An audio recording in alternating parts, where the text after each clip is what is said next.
Hello guys, I am Rajesh Gupta. मैंने जैसे कि अभी जो है आपको जो है उसके बारे में बताया था, अपने शेयर्स के बारे में और शेयर के बारे में जो हमने सीरीज शुरू करी थी, जिसमें हमने आपको विनर्स और कैसे आइडेंटिफाई करने हैं उसके बारे में बताया था। अब उसके जो है पार्ट 1 के बाद फिर पार्ट 2 और अब आज हम शुरू कर रहे हैं पार्ट 3।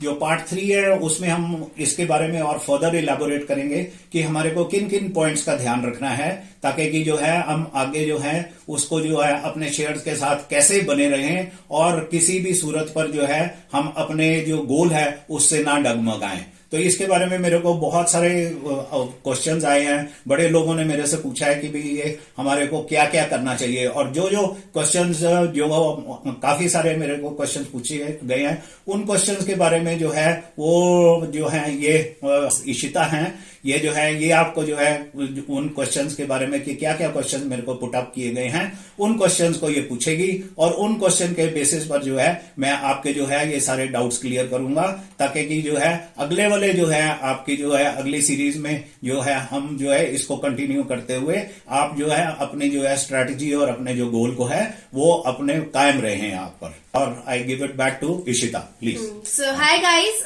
My self Ishita.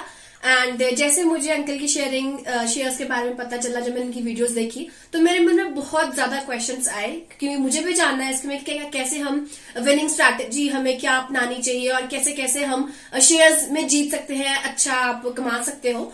तो उस चीज को लेके जितने भी बेसिक क्वेरीज हो सकती है, शायद आप लोगों की भी होंगी, तो मैं आज हमने सोचा कि क्यों ना हम इस चीज को लेके वीडियो बनाएं ताकि आपके डाउट्स भी क्लियर हो जाए। सो अंकल शुरू करते हैं फिर बिल्कुल अपनी क्वेश्चन सीरीज से। क्वेश्चन आंसर सीरीज समझ सकते हैं आप इसको कि हाँ, आपके मन में जो जो क्वेश्चन हो सकते हैं वो आंसर्स इस वीडियो में कवर हो जाएंगे। एंड आई थिंक कि आपके मन में भी जरूर ये क्वेश्चन एक बार आए ही होंगे कि ये ऐसा कैसे पॉसिबल है। तो पहला क्वेश्चन मेरा ये है, शायद आप लोगों के मन में भी होगा, अगर आपने अंकल की पहली वीडियो देखी होगी तो उसमें अंकल आपने बताया था कि आपने एक शेयर लिया 76 रुपीज का, फिर उसकी वैल्यू ड्रॉप डाउन कर गई 40 रुपीज पे, and again it rise to 270 and 276 something आपने बताया था। तो क्या ये शेयर स्टेडी नहीं रह सकता? मतलब ये अप्स एंड डाउन, इतनी मूवमेंट, इतनी फ्लक्चुएशंस क्यों है? ये इशिता बड़ा अच्छा क्वेश्चन है, और ये हर एक आदमी के मन में आएगा कि ये जो है इतनी ज्यादा फ्लक्चुएशन क्यों है। तो पहले तो मैं ये आपको बता दूं कि भाई ये जो कंपनी जिसने हमने एजुकेशनल पर्पसेस के लिए इसको हमने स्टडी किया था, ये एक स्मॉल कैप कंपनी है। स्मॉल कैप कंपनी का मतलब होता है कि भाई जिसका जो शेयर कैपिटल होता है वो कम होता है, थोड़ा होता है। अब इसको क्या अगर हम देखा जाए तो इसका जो है नंबर ऑफ शेयर्स इसके 10 करोड़ है। तो 10 करोड़ शेयर्स है तो 10 करोड़ शेयर्स है, और अगर इसकी वैल्यू 40 रुपए एक शेयर की मानी जाए तो एक स्टेज पर ये कंपनी जो है 400 करोड़ रुपया किसी के पास होता तो 400 करोड़ में ये सारी कंपनी खरीद लेता। तो ये जो है आज की डेट में जो है इसकी वैल्यू जो हो गई है, इस कंपनी की वैल्यू 10 करोड़ शेयर्स है और 262 रुपए या 270 रुपए इसके शेयर की वैल्यू है। तो आज की डेट में इस कंपनी की वैल्यू होगी 2700 करोड़ रुपया। अब ये देखिए कि भाई ये जो इतनी जब कोई कंपनी 400 करोड़ में खरीद सकता है तो ये इन कंपनियों को कहते हैं स्मॉल कैप कंपनीज। अब आप क्यों, अब ये जो शेयर की मूवमेंट है, आप कहते हो कि भाई एक शेयर 76 पे है, फिर 40 पे है, फिर ये 270 पे है, ये मूवमेंट क्यों होती है? इसके लिए आपको क्या करना होता है कि आपको स्टडी करना पड़ता है कि भाई आप ये बताइए कि आप ये देखिए कि भाई इसमें कोई ऐसी चीज तो नहीं हुई है कि भाई कोई गवर्नमेंट पॉलिसी तो नहीं हुई है जिसके कारण ये चेंजेस आए हैं। ऑल ऑफ अ सडन क्यों चेंजेस आए हैं? और ये जो शेयर था 218 से नीचे गिरा, 40 पे आया, फिर दोबारा ऊपर उठा, तो इसके पीछे क्या रीजन है? तो मैंने आपको इसमें लास्ट वीडियो में बताया था कि आपको जो है अपने जो है शेयर के बारे में पूरी पीएचडी करनी है। जब आप उसने पीएचडी करनी है तो आपने अगर इसका ट्रैक रिकॉर्ड देखोगे तो आप हर एक क्वार्टर का, अगर 15 क्वार्टर्स का ट्रैक रिकॉर्ड देखोगे तो आप ये देखोगे कि भाई क्या हुआ है। एक स्टेज पर जो है ये जो प्रॉफिट मेकिंग सिनेरियो से ये कंपनी जो है लॉस मेकिंग में चली गई। अब ये लॉस मेकिंग में चली गई, क्यों लॉस मेकिंग में चली गई उसका भी रीजन था। उसका रीजन था जो इसके जो बेसिकली प्रोडक्ट्स थे वो बाहरली कंट्रीज जो है वो यहां पर इंडिया में डंप कर रहे थे। डंपिंग का मतलब हो गया कि भाई जो है इसमें क्या है कि भाई आपकी जो है जितनी इंडियन कंपनी को मैन्युफैक्चरिंग कॉस्ट आ रही थी उससे सस्ता तो हमारे को इंपोर्टेड मटेरियल मिल रहा था। अब गवर्नमेंट ने ये गवर्नमेंट से इन कंपनियों ने टेकअप किया कि ये तो हमारे लिए लॉस मेकिंग है, जब हम इंडिया में एक चीज बना रहे हैं और वो ही हमारी बिक नहीं रही है इस, और या हम बेच रहे हैं तो वो बेच रहे हैं एट अ लॉस। क्यों? उनको उनके जो उनका जो इंपोर्टेड गुड्स है उसके साथ उनको क्या करना है, उनको अपने जो मैच करना है प्राइसेस। अगर वो प्राइसेस मैच नहीं करेंगे तो उनका प्रोडक्ट बिकेगा ही नहीं, तो बिकेगा नहीं तो सारी फैक्ट्री में सारे लोग वेले बैठ जाएंगे। जब वो वेले बैठ जाएंगे तो उसके बाद अल्टीमेटली क्या होगा कि वो फैक्ट्री बंद हो जाएगी। तो ये सारी चीजें ध्यान रखते हुए गवर्नमेंट ने क्या किया, एक एंटी डंपिंग ड्यूटी लगा दी इसके प्रोडक्ट्स पर, और वो 5% की एंटी डंपिंग ड्यूटी लगा दी, और ये लगा दी फॉर 5 ईयर्स। तो अब ये जो एंटी डंपिंग ड्यूटी लगा दी, इसका मतलब क्या हो गया कि बाहर से जो भी इंपोर्ट होगा प्रोडक्ट, वो 5% उस पर एक्स्ट्रा चार्ज लग जाएगा। तो उससे जब एक्स्ट्रा चार्ज लग जाएगा तो उससे क्या होता है कि भाई वो जो है एंटी डंपिंग ड्यूटी से वो जो इंपोर्ट्स हो गए वो अनवायबल हो गए। फिर जो इंडियन प्रोडक्शन है वो शुरू हो गई। जब इंडियन प्रोडक्शन शुरू हो गई तो इंडियन कंपनीज ने पैसा वो खरीदना शुरू कर दिया। जब वो खरीदना शुरू कर दिया तो उस सूरत में जो है इसकी वापस लॉस से ये प्रॉफिट में आना शुरू हो गया। तो आहिस्ता आहिस्ता आहिस्ता आहिस्ता चढ़ते चढ़ते ये जो है प्रॉफिट में आना शुरू हो गया। या अब आप देखो कि जब वो लॉस में था तो वो क्या है, उसका शेयर प्राइस डाउन होता गया, फिर डाउन होता गया, फिर इसके बाद फिर वो चढ़ना शुरू हो गया। तो ये जो है ये फ्लक्चुएशन, ये जो है इन कारणों से ये जो है शेयर्स की फ्लक्चुएशन आती है। तो हमारे को ये सारी चीजों का भी ध्यान रखना है कि भाई अगर जब हमने शेयर खरीदना है तो उसकी मार्केट फ्लक्चुएशन क्यों हो रही है और किस वजह से हो रही है, ताकि कि आप अगर आप एक वाइज इन्वेस्टर होते या इन्फॉर्म्ड इन्वेस्टर होते तो आपने ये 218 में पहले जो था वो 2017 में आप बेच चुके होते। फिर इसके बाद आप आहिस्ता आहिस्ता आहिस्ता 60, 70, 80 में फिर दोबारा खरीद लेते कि जब आपको पता लगता कि इसका पॉजिटिव इंपैक्ट होने जा रहा है और इसका जो है क्वार्टर जो है नेगेटिव से लेके पॉजिटिव की तरफ बढ़ रहा है, उस सूरत पे आप इसको पकड़ लेते हैं। तो ये हमारी जो है हमारी जो है नेक्स्ट विनिंग स्ट्रैटेजी होनी चाहिए कि how to handle your script in the long term. तो मतलब कि आपने जो ये मूवमेंट्स बताई ये जरूरी है। अब देखो अगर प्राइस गिर रहा है तो जिसने खरीदना होगा उसके लिए वो बेनिफिशियल है, ठीक है। और अगर किसी ने बेचना होगा तो वो उसके लिए फिर लॉस वाली बात हो गई। हाँ, ठीक है। तो मतलब कि ये चीजें, मतलब ये फ्लक्चुएशन जरूरी है, ये हमारी क्वार्टरली उसके ऊपर डिपेंड भी करता है और पॉलिसीज के ऊपर डिपेंड करती है फ्लक्चुएशन। ये आप कहना चाह रहे हैं? अच्छा, तो अंकल एक और क्वेश्चन था। आप ये पिछले वीडियो में आपने कहा कि 20 दिन में 220 रुपए हमारे पास शेयर की वैल्यू थी और फिर वो 20 दिन के अंदर ही 276 होगी। तो मतलब ये 30% का इतना फ्लक्चुएशन, और वो भी सिर्फ 20 से 25 दिन में, ये मतलब ये कैसे हुआ, क्यों हुआ, कैसे हुआ? ये भी बड़ा अच्छा क्वेश्चन पूछा है इशिता ने, और काफी लोगों ने इसके बारे में ये भी विचार किया होगा कि ऑल ऑफ अ सडन क्या हुआ कि भाई देखो इसमें क्या होता है कि भाई जब हमने एक शेयर को चूज किया था तो हमने कहा था कि भाई हम इसकी प्रॉफिटेबिलिटी देखेंगे। तो हमने, जैसे मैंने आपको पिछले वीडियो में कहा था कि इसकी प्रॉफिटेबिलिटी जो है पिछली क्वार्टर में थी 50 करोड़। अब 50 करोड़ से हमारे को उम्मीद है कि भी इसकी जो प्रॉफिटेबिलिटी आ जाएगी वो आ जाएगी, इससे बढ़ेगी। यानी कि आपको उम्मीद है कि भी इस 75 करोड़ रुपए और 80 करोड़ रुपए के लिए आएगी। अब क्या होता है कि भाई विदिन, अब ये जो हो जाता है और इसकी एक रिजल्ट डेट आ जाती है। मैंने जैसे आपको बोला था कि रिजल्ट डेट का आपको ध्यान रखना है। अब इसकी जैसे ही रिजल्ट आने वाले होते हैं उससे 15 या 20 दिन, आजकल ये क्योंकि स्मॉल कैप स्टॉक्स हैं तो आपको बड़ा केयरफुल रहना पड़ता है। इसमें क्या है कि भाई कई बारी जो है आपको अंदाजा नहीं है कि भी वो प्रॉफिट कितना आएगा। हो सकता है वो प्रॉफिट जो है पिछली बारी 50 करोड़ था, 50 करोड़ से घट जाए तो उसका 40 करोड़ भी आ सकता है प्रॉफिट, या हो सकता है कि भी बढ़ जाए और आपको जो आपके उम्मीद के अनुसार तो वो 75 करोड़ होना चाहिए। पर इसी जो फियर साइकोसिस का है, इसका जो है मार्केट फोर्सेस जो है इसका फायदा उठाती हैं। तो इसका फायदा उठाती हैं तो इसका फायदा उठाती है ये है कि वो एक ग्रुप मान के चलो, एक ग्रुप ऑफ पीपल अगर कंबाइन कर जाते हैं और वो एक फियर साइकोसिस ही डाल देते हैं मार्केट में कि नहीं जी ये जो है हो सकता है कि भी इसके जो है रेट्स इसके प्रॉफिट कम होने वाले हैं अगले क्वार्टर में। अभी पता किसी को भी नहीं है कितने प्रॉफिट्स है, और आपको ये सारी जगह फैलाना शुरू कर देंगे कि भाई नहीं जी ये जो है इसके प्रॉफिट्स कम हो रहे हैं। तो प्रॉफिट्स कम हो रहे हैं तो उससे क्या होगा कि भाई उसकी जो है शेयर वैल्यू डाउन हो जाएगी। तो इसी, और अगर कई शेयरों के बारे में ऐसे हो जाता है, अब इसके बारे में भी अगर हम न्यूज फैला दें सारी जगह से, अनऑथेंटिकेटेड न्यूज फैला दें कि भाई नहीं जी इसके प्रॉफिट डाउन जा रहे हैं, प्रॉफिट डाउन जा रहे हैं, और उसके अनुसार ही क्या होगा, जो हमारी शेयर प्राइस है वो जो है वो 200 के करीब टच कर जाएगी। तो इसमें भी यही देखा गया कि भाई इसके 200 के करीब टच कर गई, जिसका कोई वैलिड रीजन नहीं था। जब वैलिड रीजन तब होता है, ये देखो ये स्टॉक प्राइस जो है 330 गया था, 330 से इसने रिट्रेस किया बैकवर्ड, तो उसका कोई रीजन नहीं है। जब ये अनरीजनेबल जो आपको जो लगता है कि भाई डाउनफॉल जा रहा है, तो आप उस सूरत में अपने शेयर के साथ बने रहो। आपने एक स्ट्रेटेजी बनाई थी कि भाई मैंने जो है इस शेयर की फेयर वैल्यू है वो वाई है, तो अगर शेयर वैल्यू वाई है, हमने जैसे बोला कि भाई इसकी फेयर प्राइस 500 है, 550 है, जो भी है, तो हमने उसको जो है हम उस पर टिके रहे अनलेस एंड अनटिल कोई जो है एक्सेप्शनल चीज ना हो मार्केट में।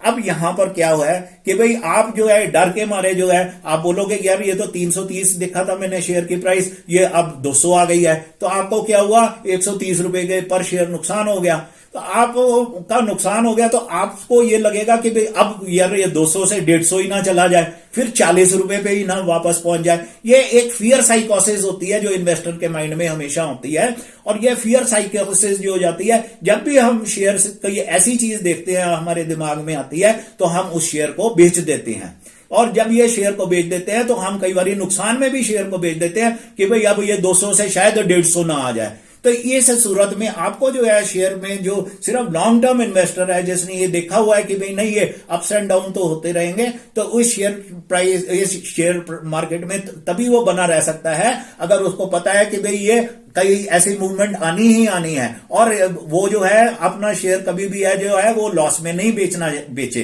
क्यों, आपने लिया था, हमने लिया था 76 पर, अब मेरे को लगता है कि भाई 76 से ऊपर तो हमारा जाएगा ही जाएगा ये, और पर 76 के बाद जब मैंने 330 देख लिया तो मेरे को नोशनल लॉस तो हो ही गया ना, पर 200 रुपए पे आ गया जब, तो मेरे को नोशनल लॉस हुआ, पर मैंने 200 रुपए में भी नहीं बेचा। क्यों नहीं बेचा 200 रुपए में, मुझे पता है कि इसकी इंट्रिंसिक वर्थ जो है वो ज्यादा है, सिर्फ ये मार्केट फोर्सेस जो है वो उसके साथ प्ले कर रही है, और ये मे बी ये वैलिडली इसकी जो है प्राइस वो लॉजिकल नहीं है, ये कॉमन सेंस नहीं है। जब आपकी कॉमन सेंस और लॉजिकल नहीं है, आपका जो माइंड नहीं मानता कि ये क्यों नीचे जा रहा है और बिना मतलब के नीचे जा रहा है, तो उस सूरत में उस शेयर के साथ बने रहो।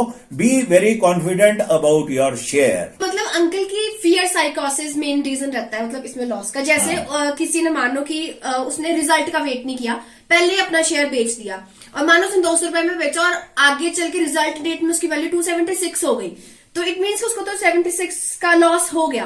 तो इसका मतलब ये है कि आपको रिजल्ट का वेट करना और कॉन्फिडेंस में रहना है। हाँ। आपने इधर उधर की बातों में नहीं आना, र्यूमर्स में नहीं आना है बेसिकली। हाँ, आपने डर के मारे ऐसे नहीं कि अगर आपको लॉस हो रहा है तो आपके अंदर इतना होना चाहिए कि अगर लॉस है तो आप उसको फेस कर सको। हाँ, ऐसे डर के मारे ऐसा नहीं कि भी गलत पॉइंट पे आप अपनी शेयर को बेच रहे हो और फिर आपको लॉस हो रहा है, तो just wait for the result. ये है मतलब कहने का मतलब, क्योंकि क्या हो जाए वो आपको भी नहीं पता। ठीक बात है। और वाइजली खेलना मेन ही है कि दिमाग से इसको खेलना है, इमोशंस और डर में आने की जरूरत नहीं है। तो अंकल नेक्स्ट क्वेश्चन एक और मेरे दिमाग में है कि जो वॉल्यूम ऑफ शेयर्स है, कि कितने ट्रेड हो रहे हैं, कितना वॉल्यूम ऑफ शेयर हो रहा है हमारे पास, और उसका क्या इफेक्ट है शेयर के ऊपर, मतलब कि क्या इम्पैक्ट डालेगा शेयर के ऊपर, कि उसके वॉल्यूम कैसे उसके साथ रिलेटेड है। Okay, very good question. इसमें देखो, अगर हम एक शेयर को ट्रैक करते हैं तो हमारे को इसकी ना वॉल्यूम भी देखनी है। आज की डेट में जो सारी हर एक जगह जो एप्स आ गई हुई हैं, तो उन एप्स में जो है वॉल्यूम डेली और at a particular moment of time जो है वॉल्यूम जो ट्रेड होती है शेयर्स की वो दिखाई जाती है। वॉल्यूम ट्रेडेड का मतलब हो गया जितने शेयर्स खरीदे गए हैं और जितने शेयर्स बेचे गए हैं। तो एवरेज इसमें जो है मैंने जो स्टडी किया था, तो एक शेयर का जिसका हम स्टडी कर रहे हैं, एग्जांपल ले रहे हैं, तो उसमें अप्रोक्सीमेटली जो डेली ट्रेडिंग हो रही थी वो हो रही थी 7 लाख, 8 लाख, 9 लाख शेयर्स की। तो 7, 8, 9 लाख एवरेज शेयर्स चल रहे थे। अब कई बारी जो है इसमें क्या हुआ कि भाई एक पर्टिकुलर दिन जो है वो 31 लाख शेयर ट्रेड हो गए। तो 31 लाख शेयर ट्रेड हो गए, तो आपको ये देखना है कि भाई, और उसी दिन जो शेयर है वो आपका जो है 240 से 260 हो गया, तो ये 20 रुपए हमारे जो चढ़ गया। तो अब ये ट्रेडिंग का मतलब हो गया कि भाई आपने जो है अब जैसे ही रिजल्ट आए तो लोगों को पता लगा कि भाई ये जो है अच्छे रिजल्ट्स आए हैं, तो उनको पता है कि भाई आगे जो है ये जो है अच्छा परफॉर्म करेगा। तो इसमें जनरली क्या होता है कि भाई ये जो फंड हाउसेस होते हैं या बिग इन्वेस्टर्स होते हैं, ये कैश फ्लश होते हैं, तो इनके पास कैश पड़ा रहता है। और ये जो है आज की डेट में जो है अपने रिजल्ट बेस्ड ट्रेडिंग जो है बहुत ज्यादा चल पड़ी है। तो रिजल्ट जैसे ही अनाउंस होते हैं, तो आपके जो रिजल्ट्स अनाउंस होते हैं ये अनाउंस होते हैं बीएसई वेबसाइट पर। तो बीएसई वेबसाइट पर इनके लोग बैठे होते हैं, तो वो इमीडिएटली जो है उसी वक्त ही जैसे ही वो वहां पर फ्लैश होते हैं तो इनके पास इमीडिएटली फिगर्स मिल जाते हैं, और प्रीवियस क्वार्टर के जो है और हमारे को भी मिल जाते हैं ये फिगर्स। तो एक्चुअली जिसने भी, अगर आपने बीएसई की साइट देखनी है तो बीएसई की साइट में अभी आपको बता दूंगा कि उसको कैसे देखना है। तो उसको देखना है जैसे ही रिजल्ट डेट आता है। अब रिजल्ट में भी कई चीजें हो जाती हैं कि रिजल्ट जो आता है बिफोर मार्केट आवर्स आते हैं या आफ्टर मार्केट आवर्स आते हैं। तो बिफोर मार्केट आवर्स का मतलब, आफ्टर मार्केट आवर्स का मतलब हो गया 3:30 बजे के बाद आएंगे, क्योंकि 3:30 बजे ट्रेडिंग बंद हो जाती है। और 3:30 बजे से पहले कई बार ऐसा हो जाता है कि 3 बजे रिजल्ट डिक्लेयर करेंगे, तो 3 बजे से लेके 3:30 बजे तक ऐसी मूवमेंट आ जाएगी तो आपको कि वो शेयर एकदम ही 10% चढ़ जाएगा या 10% गिर जाएगा, डिपेंडिंग अपॉन कैसे उसने जो है शेयर्स, कैसे उन्होंने आपको जो है रिजल्ट्स डिक्लेयर किए हैं। तो एक रिजल्ट्स की जो declaration time is also very important. अगर तो आफ्टर मार्केट आवर्स आते हैं तो उसमें क्या होता है, नेक्स्ट डे उसका ओपनिंग होती है। जब ओपनिंग होती है तो ओपनिंग में ही जो वो गैप अप ओपनिंग हो गई या गैप डाउन ओपनिंग होगी। तो गैप अप ओपनिंग का मतलब हो जाता है कि भाई मतलब सुबह 9:15 बजे ट्रेड हमारा जब खुलता है तो 9:15 बजे ही जो वो जो हो जाएगा शेयर या 10% ऊपर खुल जाएगा या 10% नीचे गिर जाएगा। मतलब 10% एक मैं मोटा सा बता रहा हूं, मतलब 4, 5, 6% जो भी हमारे पास मूवमेंट होगी वो उसी वक्त मूवमेंट हो जाएगी। तो आपको उस मूवमेंट का कभी भी फायदा नहीं होगा, क्योंकि आप ना वो होगा ही गैप अप या गैप डाउन होगा। तो आपको जो देखना है, अब जैसे अब आप ये सारी जो रिजल्ट डेटेड मूवमेंट्स हैं इसको हम बोलते हैं momentum trading also. Momentum trading की इसमें जो है शेयर में एक मोमेंटम आ गया। तो ये मोमेंटम जो ट्रेडिंग हो जाती है वो कोई ज्यादा बेनिफिशियल नहीं होती है, बट इसमें भी अब 2 थ्योरीज हैं। आपने जो है कभी कभी तो मोमेंटम ट्रेडिंग आप कर भी सकते हो, तो पर ये जो बेसिकली ये जो चीज है इसमें जो होगा वो हमारा यही होगा कि भाई हम रिजल्ट का पूरा ध्यान रखें, और जैसे ही कोई फंड हाउसेज वगैरह जो है लगता है कि भी एकदम वॉल्यूम बढ़ गई है तो आप जो है वो, इसका मतलब फंड हाउसेज उसको खरीद रहे हैं या उसको बेच रहे हैं। तो इनके पास क्योंकि इंफॉर्मेशन जो है इमीडिएटली जो है ये जो है उसकी बाज की नजर रखकर बैठे होते हैं कि भाई फटाफट हम जो है इस कार्रवाई को करें। और ये बाज की नजर जो है, जैसे उनकी बाज की नजर है वैसे ही आपकी भी इन पर ट्रेडिंग आवर्स पर और ट्रेडिंग जो है और रिजल्ट टाइम पर आपकी भी बाज की नजर होनी चाहिए, ताकि कि आप जो है इसमें पैसा कमा सको। अंकल ये तो मुझे समझ आ गया कि अगर आपको शेयर्स देखना है बीएसई साइट पे देख लो, लेकिन ये जो आपने टर्म यूज की मोमेंटम ट्रेडिंग, ये नहीं मुझे समझ आया। आप ये बताओ कि मोमेंटम ट्रेडिंग क्या है अब? अच्छा, हाँ, ये जो आज की डेट में क्या है कि भाई ना एक टर्मिनोलॉजी यूज कर रहे हैं कि मोमेंटम ट्रेडिंग। मोमेंटम ट्रेडिंग का मतलब हो गया कि भाई किसी इवेंट पे वो बेस हो जाती है तो उसपे जो है वो एक शेयर पर मोमेंटम आ जाता है। फॉर एग्जाम्पल हम ये जो जिसकी स्टडी कर रहे हैं हम तिरुमला केमिकल्स की, यहां पर भी जो है अब ये रिजल्ट आया है, इसका रिजल्ट अच्छा आया है, तो रिजल्ट अच्छा आया है तो हम इसको ये मान के चलेंगे कि लोग इसको बोलेंगे मोमेंटम ट्रेडिंग या स्विंग ट्रेडिंग। जिसने 10 करोड़ रुपए के शेयर ले लिए वो 200 रुपए में, और आज जो है वो 276 हो गया है, तो ये 1 महीने के अंदर अंदर ये जो है उसको 30% रिटर्न मिल गई, यानी कि उसने 3 करोड़ रुपया कमा लिया। तो उसको हम क्या कहेंगे, स्विंग ट्रेडिंग। अब स्विंग ट्रेडिंग का ये मतलब क्या होता है कि भाई कई होते हैं स्विंग ट्रेडर्स। स्विंग ट्रेडर्स का मतलब हो गया कि भाई वो देख रहे हैं कि भाई यार इसमें जो है क्योंकि इसके रिजल्ट्स अच्छे आए हैं तो इसमें अपवर्ड स्विंग रहेगा, तो वो अपवर्ड स्विंग के कारण क्या होगा, एक्यूमुलेट कर लेंगे at a smaller at a reasonable price और लोअर प्राइस पर एक्यूमुलेट कर लेंगे और मेजर अमाउंट एक्यूमुलेट कर लेंगे और एक डेट में वो जब उनका 30% उनका रिटर्न आ गया, 30% return in 1 month is a very huge amount, तो वो क्या करेंगे उससे शेयर से निकल जाएंगे और कोई और शेयर देखेंगे जिसकी जो है रिजल्ट डेट आगे पीछे आ रही है या कोई और इवेंट आ रही है, तो उसके लिए जो है ये जो है स्विंग ट्रेडिंग मोमेंटम ट्रेडिंग होती है। पर ये नॉर्मली जो है जनरल इन्वेस्टर्स के लिए ये कोई फायदेमंद चीज नहीं होती है। क्यों? इसमें रीजन ये हो जाता है कि देखिए अब ये शेयर है, मैंने शेयर जो है इसका रेट देख लिया 330 रुपए, तो मैं क्या करूंगा, ये 280 पे आएगा तो मैं कहूंगा यार ये 280, तो जब मैंने 330 रेट देख लिया है तो ये 280 आया तो मैं और खरीद लेता हूं, मैं और खरीद लूंगा। अब वो जब और खरीदता हूं तो वो 250 आ जाता है, फिर मैं कहता हूं नहीं ये 250 भी आ गया, अब मैं और खरीद लेता हूं और अच्छा शेयर हो गया ये मेरे लिए, तो उससे 250 से भी वो नीचे आ जाता है, वो आ जाता है 200 रुपए। अब मेरा हिम्मत नहीं पड़ती कि भाई मैं उस पर शेयर में हाथ डालूं। जब मैं 280 में मेरे को वो सस्ता लग रहा है और 200 रुपए में मेरे को महंगा लग रहा है, क्यों महंगा लग रहा है? क्योंकि मेरे को ये नहीं पता कि वो 200 रुपए से फिर 150 रुपए ना आ जाए। तो ये जो है एक फैक्टर होता है, ये मोमेंटम ट्रेडिंग जब मोमेंटम ट्रेडिंग वाले को जो है कब निकल जाना है, कब एंटर करना है, वो आपको जो है एक बड़ा टफ क्वेश्चन होता है।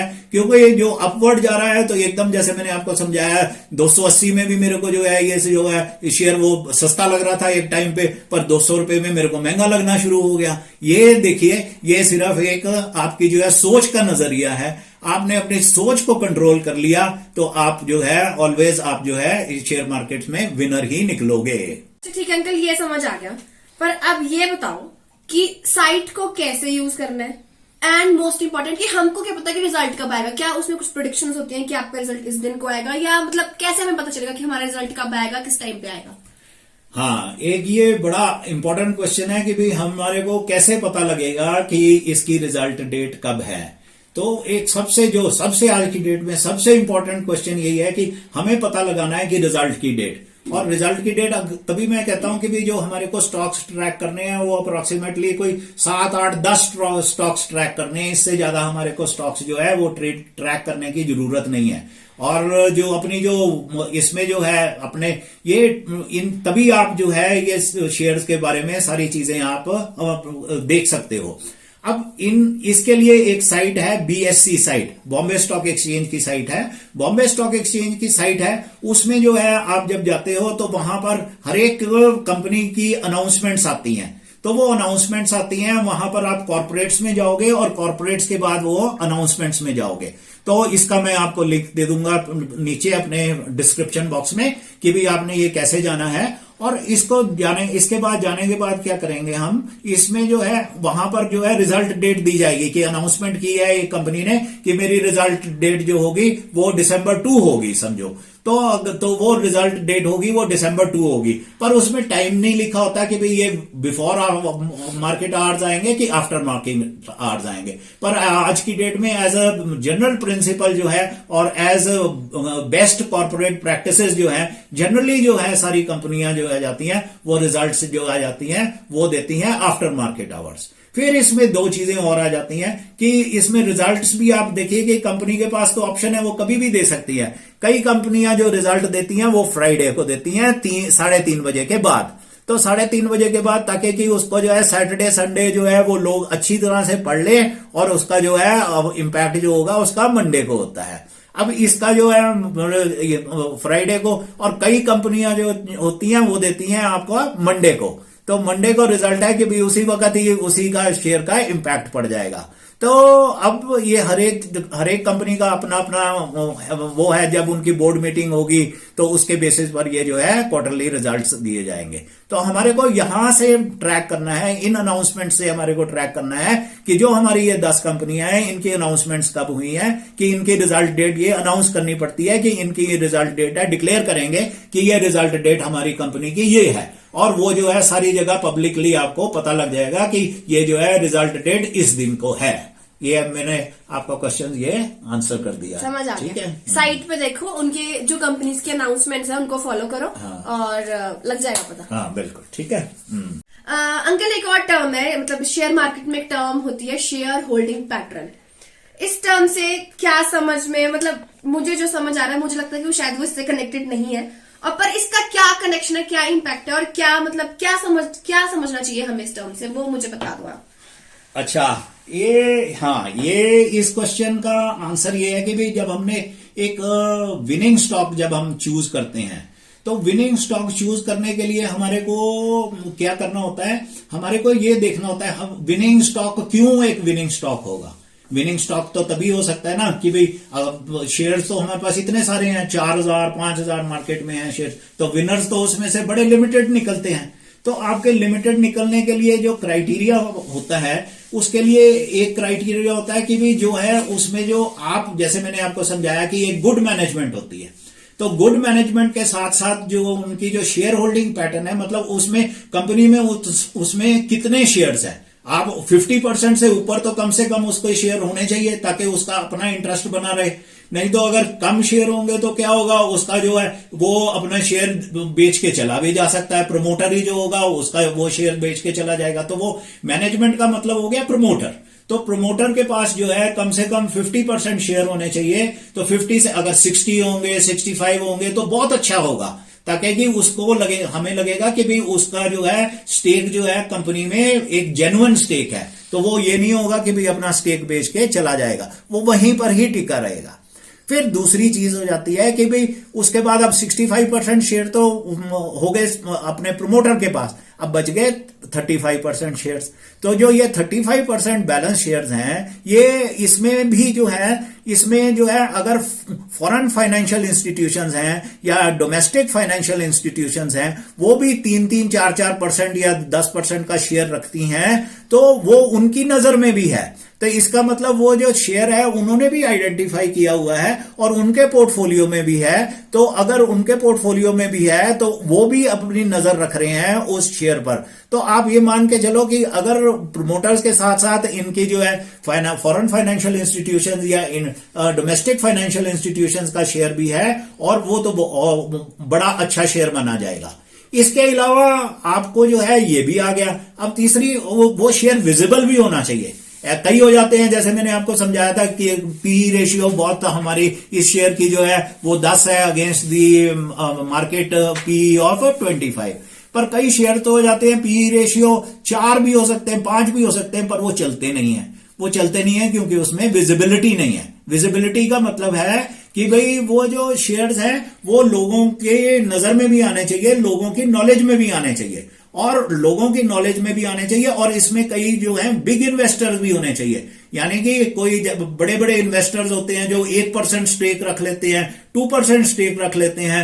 तो 2% स्टेक रख लिया तो 2% स्टेक, जैसे अगर ये 40 एक टाइम पे जो है जब 40 रुपए का शेयर था तो 400 करोड़ की कंपनी थी, तो 1% शेयर हमारा जो है 4 करोड़ में हमारे को 1% शेयर मिल जाना था। तो ये जो शेयर है इसमें अगर इन्वेस्टर के 1% शेयर भी लेके रख लेता है और रॉक बॉटम प्राइसेस पे लेके रख लेता है, तो आप जो है वो एक बिग इन्वेस्टर भी है। तो उसकी आप जब पोर्टफोलियो देखते हो तो आपको पता लग जाता है कि यार ये तो इसमें जो है शेयर होल्डिंग पैटर्न आप स्टडी करते हो तो उसमें आपको ये भी नजर आएगा कि इसमें बिग इन्वेस्टर भी है, इसमें फॉरेन फाइनेंशियल इंस्टीट्यूशन भी है, इंडियन डोमेस्टिक इंस्टीट्यूशंस भी हैं, और अपना जो प्रमोटर स्टेक्स भी हाई है। तो ये जो फंडामेंटल शेयर होल्डिंग पैटर्न है ये आपको बताता है, आपको कॉन्फिडेंस देता है कि जो शेयर आपने चूज किया है उसकी जो है ये सारे जो है एक पैरामीटर जो है ये फुलफिल करता है। ओके तो अंकल मुझे मतलब मेरे डाउट्स जितने थे वो सारे क्लियर हो गए। तो मुझे जो समझ में आया वो मैं आपको बताती हूँ, अगर उसमें कुछ गलती होगी तो आप सबको समझा देना। ठीक है। देखो मुझे ये समझ में आया कि फ्लक्चुएशंस बहुत जरूरी है। अगर फ्लक्चुएशन और मूवमेंट्स हो रही है शेयर्स में तो तभी आप कुछ खरीद पाओगे, तभी आप कुछ बेच पाओगे। अगर वो स्टेडी रहा तो वो तो बैंकिंग होगी एक तरह से। तो मतलब फ्लक्चुएशन जरूरी है। एंड सेकंड ये कि फियर साइकोसिस से बचना है, आपने र्यूमर्स पे नहीं जाना, क्योंकि अगर आपको लगता है कि कोई र्यूमर है, आप क्या करो, साइट पे जाओ साइट पे तो सब कुछ ही होगा अंकल। हाँ, बिल्कुल। अगर आपको कोई कुछ कह रहा है और अगर वो चीज साइट पे नहीं है, इट मीन्स कि वो र्यूमर है, तो र्यूमर्स पे नहीं जाओ, वाइजली खेलो और आपने मतलब अपने मन से पहले डर हटाओ कि आप लॉस में चले जाओ। अगर आप लॉस में जाओगे तो आपके दिमाग में पहले सेट होनी चाहिए, ऐसे नहीं कि आपको प्रॉफिट ही होगा, इससे हमको लॉस होगा और ये रियलिटी हमको पता होनी चाहिए। एक सच है कि लॉस होगा, अगर लॉस हो भी जाता है तो उसमें क्या होगा, क्या पता आगे चलकर आपको प्रॉफिट हो जाए। बिल्कुल। तो मतलब डरना नहीं है, बेसिकली कॉन्फिडेंट रहना है। हाँ, इसी उम्मीद में तो आदमी लेता है स्टॉक्स। उम्मीद पे तो दुनिया कायम है।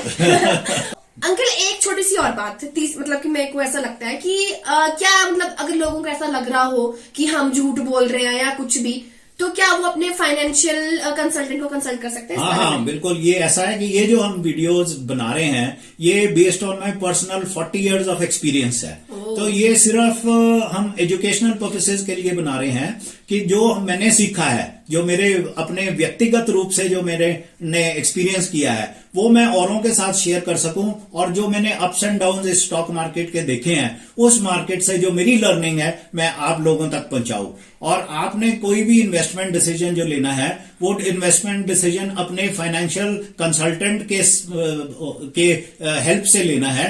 और आपने अगर खुद भी करना है तो आप ये सारे पैरामीटर्स देखिए। इसको सिर्फ ये स्टडी जो है एजुकेशनल पर्पसेस के लिए है, नथिंग अदर देन दैट। तो ये आप ध्यान रखिएगा कि भाई आप जो है बिल्कुल अपने सतर्क रहें और जो है अपने फाइनेंशियल कंसल्टेंट को जरूर कंसल्ट करिए। अच्छा, मतलब इससे मुझे एक और एक आइडिया आ रहा है। हाँ, बट पहले मुझे ये समझ में आ गया कि हमारी जो वीडियोस है वो एक एजुकेशन पर्पस है। हाँ, ठीक है, अगर आपको इन्वेस्ट करना है तो आप हमारी बातों में ना आओ, बल्कि आप अपने किसी फाइनेंशियल कंसल्टेंट को कंसल्ट करो। अगर आपको लगता है कि हाँ ये वेल एंड गुड है तो आप इसके लिए जरूर जाओ। लेकिन एक और बात मेरे दिमाग में आ रही है, ये कि अगर आपने कहा कि 40 इयर्स का एक्सपीरियंस है, मतलब 40 इयर्स में आपने बहुत कुछ फेस किया हुआ है। एंड आई वॉन्ट कि हम अंकल की एक पर्सनल क्वेश्चन आंसर सीरीज लेके आए, जिसमें हम अंकल से पर्सनल क्वेश्चन पूछेंगे स्टॉक मार्केट को लेके। अगर आप लोग चाहते हो कि अंकल के 40 ईयर के एक्सपीरियंस से जो मेरे मन में क्वेश्चन है मैं तो वो पूछूंगी, ठीक है। अगर आपको लगता है कि आप कुछ पूछना चाहते हो, आप कमेंट सेक्शन में बता दो कि आप अंकल से क्या जानना चाहते हो 40 ईयर के एक्सपीरियंस से। तो अगर आप चाहते हो कि ये वीडियो आए, मैं चाहती हूँ कि वीडियो आए और मैं जानना चाहती हूँ कि 40 साल में अंकल ने कितना लॉस किया, कितना प्रॉफिट किया, कब अंकल ने ये सब शुरू किया, वो सीरीज हमारी आएगी। अगर आप लोग चाहते हो तो प्लीज कमेंट सेक्शन में प्लीज कमेंट कर देना, मैं चाहती हूँ कि ये सीरीज आए। अगर आप लोग सपोर्ट करोगे तो अंकल को थोड़ा इंस्पिरेशन, थोड़ा मोटिवेशन मिलेगा। मेरे अकेले के बोलने से कुछ नहीं होगा। So please do comment and subscribe to his channel, क्योंकि अगर मैं इस चीज में विलिंग हूँ, मैं भी इसमें इन्वेस्ट करना चाहती हूँ आने वाले टाइम में। फिलहाल तो मैं एक स्टूडेंट ही हूँ, लेकिन आने वाले टाइम में मैं जरूर इन्वेस्ट करूंगी। तो मैं तो सारी क्वेरीज अपनी पूरी करना चाहती हूँ। अगर आप भी विलिंग हो तो आप कमेंट प्लीज कर देना, प्लीज। हम जानना चाहते हैं अंकल के पर्सनल क्वेश्चन। बिल्कुल। मैं ये ऐसा है कि भाई ये एक स्टूडेंट है, तो मैं चाहता हूं कि भाई ये जो इस वक्त जो है अभी स्टूडेंट है, इसके बाद इसकी नौकरी लग जाएगी तो इसके पास जो है फंड सरप्लस होगा। और ये स्टूडेंट्स के लिए ही सबसे बढ़िया इस वक्त इन्वेस्टमेंट की स्ट्रेटजी है। एक इंडिया जो है इस वक्त क्या है कि भाई एक ऐसे दौर से गुजर रहा है कि ये डिजिटल इंडिया बन रहा है। पहले जो हुआ करता था, हम फिजिकल शेयर में डील करते थे, फिर उसके बाद जो है उसको खरीदना और बेचना शेयर का एक बड़ा कम्बरसम सा प्रोसेस था। आज की डेट में तो ये एक वीडियो गेम बन गई है। आज की डेट में अगर आप वेल इन्फॉर्म्ड हो तो मेरे हिसाब से जितना पैसा आप स्टॉक मार्केट से कमा सकते हो, आप किसी भी और से किसी भी एसेट से नहीं कमा सकते। और ये इतनी बढ़िया एसेट क्लास है, मैं ये कहता हूं कि भाई इसमें के अलावा कुछ और कहीं और लगाना ही नहीं चाहिए। आपकी एसेट क्लास इतनी ये लिक्विड है और इतनी फार रीचिंग है कि आपकी जो ये जिंदगी बदल देगी और कोई चीज नहीं बदल सकती। आपने प्रॉपर्टी ले ली, प्रॉपर्टी वो 2% 3% चढ़ेगी, फिर आप ब्रोकर ढूंढोगे, बेचोगे, वो 10 करोड़ आपके ऐसे हैं कि वो जीरो पड़े हुए हैं। इसमें आपने 10 करोड़ का शेयर बेचना है तो 2 सेकंड नहीं लगेंगे और आपके अकाउंट में पैसे आ जाएंगे। इतना बढ़िया ये मार्केट है। मैं चाहता हूं कि भी ये स्टूडेंट्स जो हैं ये सारे का सारा अगर ये अपना टाइम जो है 10 मिनट भी रोज के लगाते हैं, इनकी अपनी सेविंग्स है उसके मल्टीप्लाई करने के लिए, तो इससे बढ़िया जरिया नहीं है। और these kids are very much electronic savvy, digital savvy, और ये हमसे ज्यादा डिजिटल सैवी हैं। हम तो एक्सपीरियंस ही बता सकते हैं, पर जो इनका डिजिटल एक्सपीरियंस है ये तो हमसे फार फार अहेड है। तो हम सोच भी नहीं सकते कि ये चीजें जो है उसके बारे में सोच लेंगे। अगर हम इसको ग्राफ बताएंगे तो ये ग्राफ के 10 उसमें आगे उसके जो है सब ग्राफ्स बना देंगे। तो हमारे को जो है बेसिकली इनको इस जो हमारी जो अपनी नॉलेज और एक्सपीरियंस है, मैं चाहता हूं कि हम शेयर करें, और ये जो स्टूडेंट्स हैं, ये बच्चे हैं, ये आगे जाके जो है अपने अकाउंट्स ड्यूरिंग पीरियड ही खोल दें और अपने जो है ये जो क्या अपना शेयर, ये जो अपनी स्कॉलरशिप मनी है इसको डालें यहां पर और इसको जो है बढ़ाएं। तो ये जो है इंडिया जो है ये बहुत ज्यादा अभी भी देखना कि भी अगर हमारे पास इतनी 130 करोड़ की जनता है तो हमारे पास जो है इन कंपैरिजन टू दैट हर एक आदमी के पास डीमैट स्टॉक होना, डीमैट जो है शेयर, एक शेयर जरूर होना चाहिए ताकि कि उसको पता लगे ये शेयर मार्केट होती क्या है। और आज की डेट में तो ऐसे प्लेटफॉर्म्स आ गए हैं, हमारे टाइम में तो बहुत ज्यादा जो है वो शेयर ब्रोकरेज ही बहुत ज्यादा ले जाते था, तो हमारे को तो ट्रेडिंग करने का मतलब ही नहीं होता था। हम तो डरते थे कि अगर हमने ट्रेडिंग कर ली तो वो सारा का सारा जो है वो जो है ब्रोकर ही कमाएगा, हम तो कुछ नहीं कमाएंगे। पर आज की डेट में तो जीरो डिस्काउंट ब्रोकरेज सिस्टम्स आ गए हैं जहां पर आपको ब्रोकरेज ही कुछ नहीं लगती। तो ये एक बहुत अच्छा फंडामेंटल जो है ये चेंज आ गया है और इस चेंज का फायदा सबको उठाना चाहिए। तो मैं तो चाहता हूं कि भाई आप लोग सब उठाएं और फले फूलें और जो है पैसे कमाएं। अगर पर्सनल क्वेश्चन तो मैं पूछ के लूंगी। 40 इयर्स का एक्सपीरियंस है, कुछ तो ऐसा हुआ अगर जो हम लोगों को अभी तक नहीं पता है, एंड अगर आप चाहते हो कि वो सीरीज आए तो please guys please comment in the comment section. अब ये जो है हम ये वाली जो वीडियो है यहाँ एंड करते हैं और नेक्स्ट वीडियो में हम आपको फिर से मिलेंगे। ये जो वीडियोस हैं वो जो है वो थोड़ी लंबी होती जा रही हैं, पर ये लंबी जरूरी है। आपको जो है ये वीडियो सारी देखोगे तभी आपको जो है आएगा। मैं इसकी एक वीडियो की 10 वीडियोस भी बना सकता था, पर ये 10 वीडियोस बनाने का कोई अर्थ नहीं बनता। क्यों आपने एक दिन देखा, 2 दिन देखा, 3 दिन देखा? नहीं, मैं कहता हूं कि भी आप एक दिन जो है आधा घंटा लगाओ और सारा 1 घंटा लगाओ सारा एंड टू एंड आप देखो और एक ज्ञानी बन जाओ। 1 घंटे के अंदर अंदर जो है आप मेरा 40 घंटे का 40 इयर्स का आप एक्सपीरियंस जो है वो आप मैं इसमें समाना चाहता हूं आपके लिए, है ना। तो ये मेरी ख्वाहिश है और यही मैं जो है इसीलिए मैं जो है इन सीरीज को आगे बढ़ा रहा हूं। Thank you. सो फिर मिलते हैं आपसे personal question series. Please do comment also कि भाई ये जो है बड़ी अच्छी, इसने ये मेरी को होस्ट है और इसने बड़ी अच्छी तरह से ये जो है सारा का सारा जो है वो होस्ट किया है। And thank you for Ishita also for being my cameraman. So मिलते हैं आपसे अगली वीडियो में। Till then take care, good bye. Comment करना मत भूलना। बाय। Thank you.